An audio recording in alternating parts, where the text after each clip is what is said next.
Tignan nyo yung bearing. Yung bearing dumikit na sa plastic sa loob. Ito lang yung kailangan natin palitan.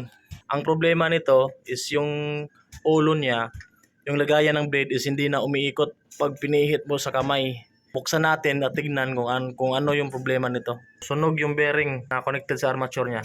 Dumikit na sa plastic. Tapos ayaw na matanggal nito. Subukan pa rin natin tanggalin para mapalitan yung bearing. Ito yung nangyari. Tignan nyo yung bearing. Yung bearing dumikit na sa plastic sa loob. Kaya hirap nang tanggalin yung armature. Ito lang yung kailangan natin palitan. So may numero to dito. Tignan nyo lang. Ito yung numero. Kung nakikita nyo, 608 yung numero. Ito po yung dumikit dito sa loob. Sa sobrang init ng bearing, yung rubber na sleeve niya is natunaw.